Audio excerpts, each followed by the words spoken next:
आप लोगों ने इस गांव के नाम शायद कई बार सुना होगा। कहा जाता है यहीं से उद्गम होती है पवित्र सरस्वती नदी की, और यही है भीम पुल, जिस भीम ने अपने भाइयों के लिए स्वयं बनाया था। और यहीं से शुरू होता है स्वर्गरोहिणी का रास्ता, वो रास्ता जहाँ से पांडव स्वर्ग के लिए निकले थे।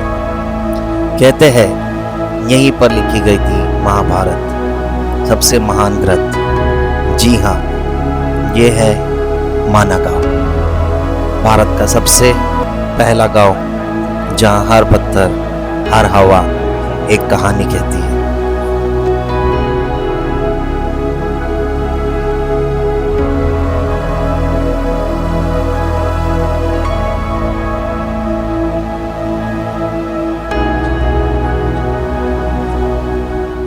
फर्स्ट विलेज माना। तो यहाँ पे काफ़ी सारी हिस्ट्री है, जैसे कि ये पहली बात तो आता है उत्तराखंड के चमोली डिस्ट्रिक्ट में, और यहाँ की जो नेचर वाइब्स है, हिस्ट्री और भक्ति, तीनों का संगम मिलता है। ओके, तो माना एक सिर्फ विलेज ही नहीं, एक फीलिंग है। यहाँ आके लगता है जैसे टाइम स्लो हो गया। तो और भी मैं बताऊंगा, पहले पहुँचते हैं माना विलेज। ऑलराइट, फिर देखते हैं वहाँ पे भीम पुल और भी बहुत कुछ। तो मैं भी बाहर रुकता हूँ, आपको बताता हूँ। ये जो आप ऊपर की तरफ देख रहे हो, ये है चाइना बॉर्डर। हाँ, चाइना बॉर्डर ही है वो, सरस्वती चाइना बॉर्डर, इसीलिए अलाउड नहीं है लास्ट यहीं पे। आपको पैदल वॉकिंग। तो ये हम पहुँच गए माना विलेज गाइज। सो ये पहले बोला जाता था इंडियाज लास्ट विलेज, बट अभी हो गया है ये इंडियाज फर्स्ट विलेज।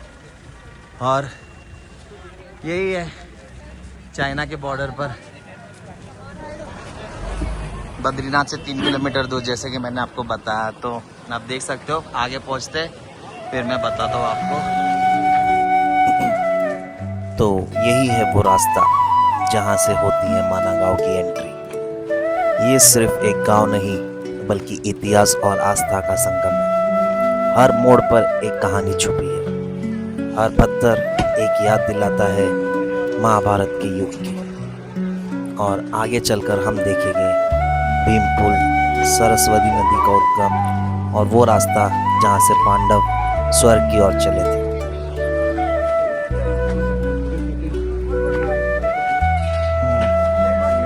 सरस्वती कुंड इधर ही है ना।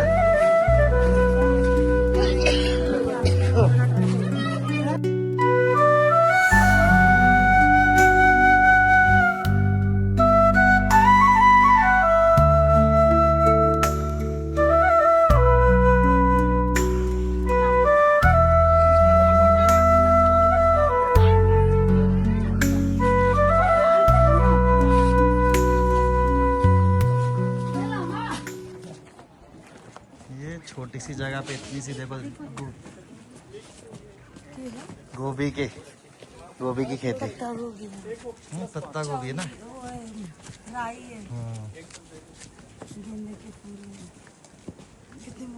देखना,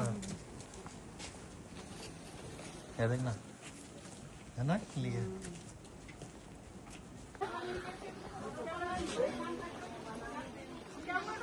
ये माना गांव का रास्ता है ना, पार्किंग से भी काफ़ी लंबा है। 3 किलोमीटर तो है बद्रीनाथ से, लेकिन 1-1.5 किलोमीटर और अंदर जाना पड़ता है। और ये काफ़ी ऊंचाई पर भी है। और ये पूरी लाइन से मार्केट है ठंडी के कपड़ों की। तो ये हाथों से बुनी हुई है, कोई मशीन मेड नहीं है।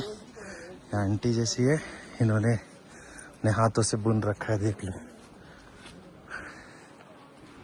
और ये बाजू पूरा व्यू जहाँ पेंटिंग देख लो, वाह अच्छी कलाकारी, मस्त बना रखा है। घर देखो, पुराने घर, माना विलेज की। ये दूसरी पेंटिंग,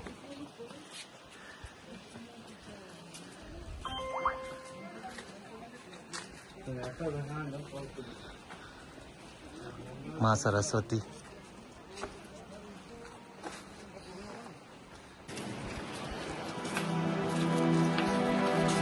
संभाल के, इसके नीचे से चलता हूँ ना।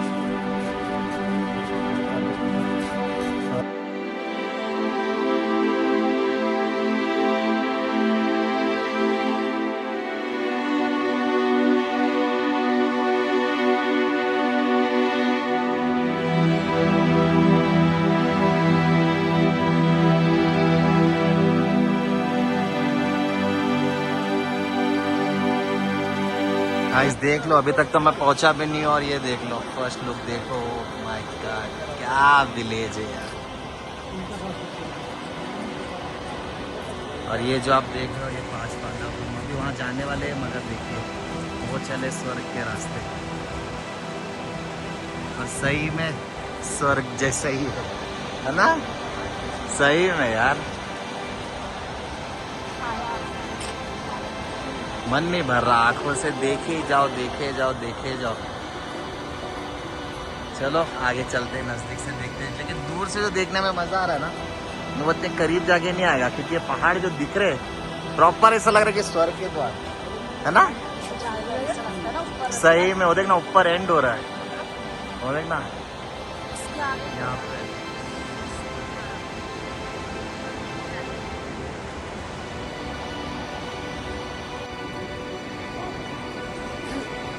देखो करीब से और करीब से।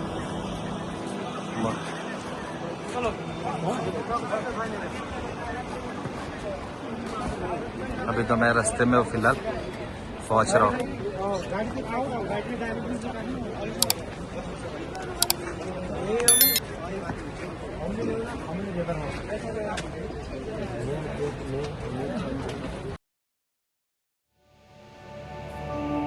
तो यही है वो भीमपुर जिसे पांडवों के भीम ने अपने भाइयों और द्रौपदी के लिए रखा था।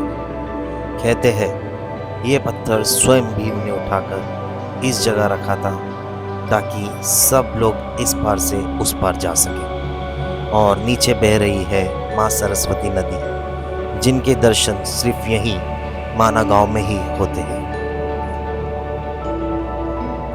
जब पांडव स्वर्ग की यात्रा पर जा रहे थे तब उन्हें यहाँ एक गहरी खाई मिली थी। तब भीम ने अपनी शक्ति से एक बड़ा पत्थर उठाकर यहाँ रखा ताकि उनके भाई और द्रौपदी उस पार जा सके।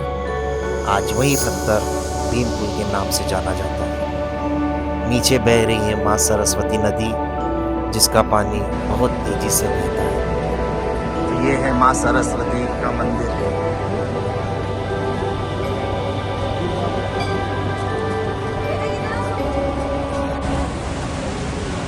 ये देखिए गणेश जी के जैसे।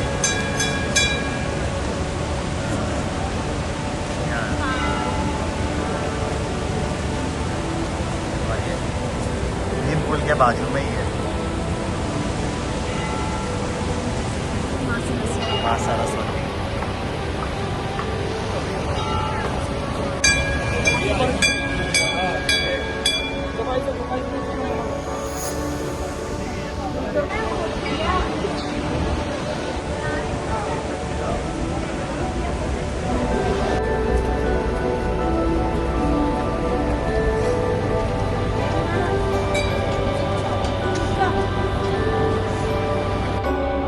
और ये है स्वर्ग रोहिणी का रास्ता, जहाँ से पांडव स्वर्ग की ओर गए थे।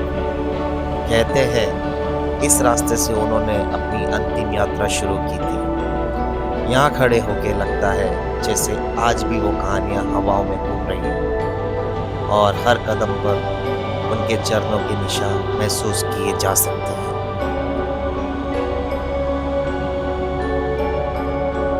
स्वर्ग रोहिणी के बारे में कहा जाता है कि यहीं से पांडव स्वर्ग की ओर चले थे। जब उन्होंने अपनी सब जिम्मेदारियां पूरी कर ली तो यही पहाड़ी रास्ते से उन्होंने अपनी अंतिम यात्रा शुरू की थी। रास्ते के आसपास की पहाड़ियां और ठंडी हवा एक अलग ही शांति का एहसास देती है। आज भी लोग कहते हैं यहाँ खड़े होकर आप वो पवित्र ऊर्जा महसूस कर सकते हैं जहाँ से पांडवों ने स्वर्ग का सफर शुरू किया था। ये जगह सिर्फ सुंदर नहीं बल्कि इतिहास और आस्था से भी जुड़ी हुई है।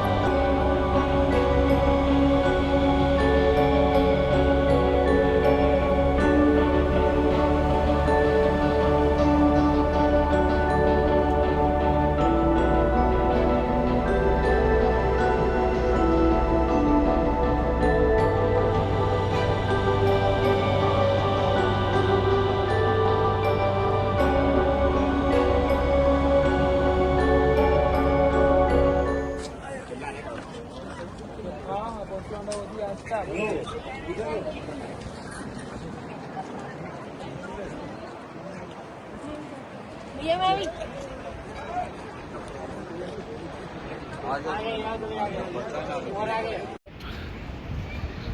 तो हम अभी चढ़ रहे हैं व्यास गुफा के लिए। आगे जाके आपको दिखाता हूँ जहाँ पे महाभारत लिखी गई थी।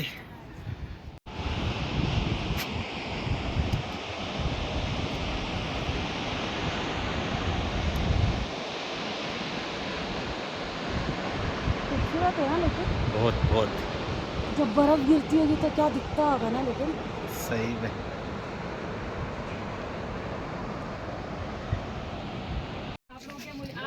क्या करते हैं इसका?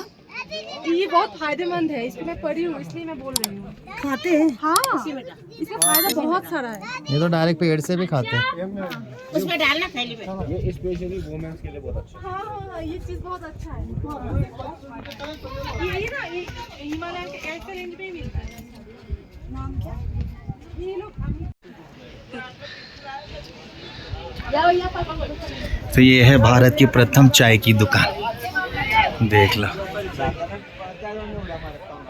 इन पहाड़ों के बीच।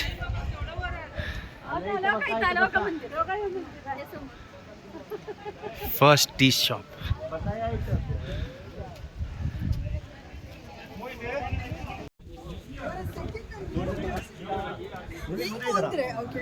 ನಡೀರಿ.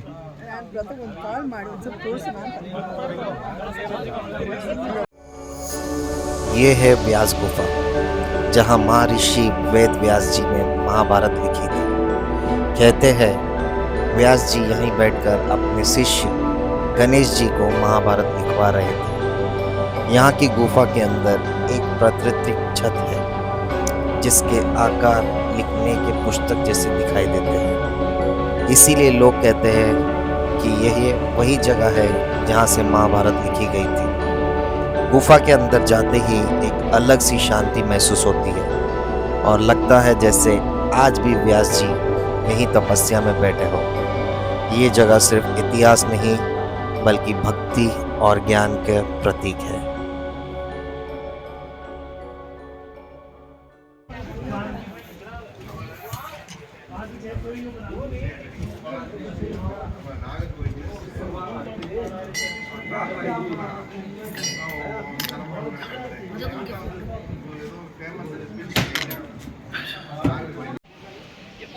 ग्रीन टी बोल रहा है। ये पे लिखा हुआ है, देखिए ग्रीन टी लिखा हुआ है। लेकिन चाय मैंने पी उधर, इसी पत्ते का बन रहा था।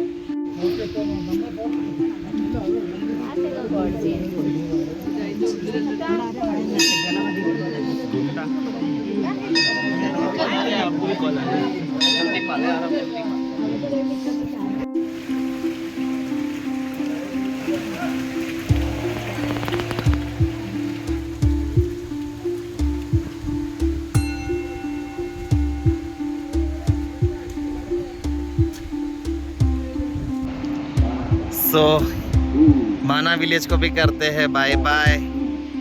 सही में ये जो बताया गया है स्वर्ग का रास्ता, ये वही है, स्वर्ग का ही रास्ता है। इसके जितना खूबसूरत कुछ नहीं देखा।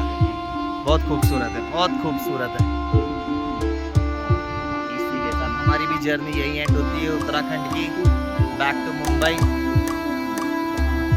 जर्नी अपनी खत्म। बैक टू मुंबई और ये उत्तराखंड वादियों को कहते हैं बाय बाय। फिर मिलेंगे जल्दी दोबारा और देखते अभी अपने काम धंधे पे वापस। इसी के साथ do like my channel journey with Birla and follow me on Instagram journey with Birla and support me. Thanks and चाओ।